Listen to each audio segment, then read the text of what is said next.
मातर इस वक्त एक बड़ी खबर का रुख करते हैं। बिहार विधान परिषद चुनाव को लेकर नोटिफिकेशन जारी कर दिया गया है। 9 सीटों पर चुनाव को लेकर नोटिफिकेशन जारी कर दिया गया है। 18 जून बिहार विधान परिषद का चुनाव होगा। विधान परिषद के चुनाव को लेकर 8 जून को नॉमिनेशन होगा। तो बिहार विधान परिषद चुनाव को लेकर नोटिफिकेशन जारी कर दिया गया है। 8 जून को नॉमिनेशन की तारीख तय की गई है। 18 जून को चुनाव होगा। विधान परिषद के चुनाव को लेकर 8 जून को नॉमिनेशन की तारीख तय की गई है। 9 सीटों पर बिहार विधान परिषद के लिए चुनाव। सनी हमारे साथ जुड़े हुए हैं। सनी, क्या कुछ जानकारी है विधान परिषद चुनाव को लेकर? बिल्कुल, विधान परिषद चुनाव को लेकर 9 सीटों को लेकर जो नोटिफिकेशन है वो जारी हुई है। और जिसमें ये जो 9 सीट है उसमें गुलाम गौस, कुमुद वर्मा, मोहम्मद फारूक, विषम सैनी, भगवान सिंह कुशवाहा, संजय प्रकाश और समीर कुमार सिंह, सम्राट चौधरी और सुनील कुमार सिंह, ये 9 सीट है जो वेकेंट हो रहे हैं और इसी को लेकर चुनाव होगी। हालांकि एक और सीट है जिसमें पूर्व मुख्यमंत्री नीतीश कुमार की सीट है, उस पर उपचुनाव होना है।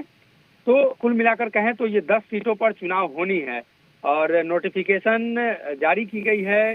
साथ ही नॉमिनेशन की जो डेट है वो 8 जून तय की गई है और स्क्रूटनी नॉमिनेशन का 9 जून को होगा। साथ ही अंतिम आवेदन की तिथि यानी आवेदन वापस ले सकते हैं 11 जून तक और 18 जून को पोल होगा सुबह 9 बजे से शाम के 4 बजे तक, अगर वोटिंग की नौबत पड़ती है तो। और ऐसी परिस्थिति बन रही है कि उपचुनाव जो होने हैं 10वें सीट पर, तो उस सीट पर 10वें सीट के लिए नॉमिनेशन 10वें सीट पर जो नॉमिनेशन होगा उसके लिए पोलिंग जैसी नौबत आएगी। तो उस लिहाज से कह सकते हैं कि 9 सीट का तो अब तक क्लियर है जो विधायकों की संख्या है उस आधार पर, लेकिन एक सीट पर पोलिंग की संभावना है अगर राष्ट्रीय जनता दल अपना उम्मीदवार देती है तो इसको लेकर अब गठबंधन दलों की ओर से भी तैयारी शुरू कर दी गई है और भारत निर्वाचन आयोग की ओर से इसको लेकर प्रेस नोट भी जारी कर दिया गया है। जी बिल्कुल सनी, नोटिफिकेशन जारी कर दिया गया है, लेकिन बात अगर हम करें जिस तरह के आंकड़े हैं उसके हिसाब से क्या लग रहा है राजनीतिक दलों में किस तरह की हलचल है विधान परिषद के चुनाव को लेकर?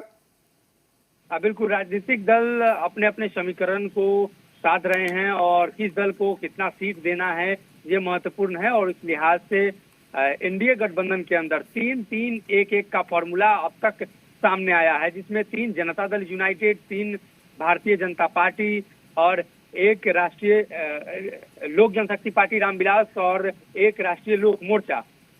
साथ ही आने वाले जो अन्य सीट होंगे उसको लेकर भी जो संभावना जताई जा रही है कि गठबंधन के जो दल है वो बैठकर और आपस में तालमेल बिठाकर इसकी प्रक्रिया को आगे बढ़ाएंगे। जी चलिए, बहुत शुक्रिया तमाम जानकारी देने के लिए।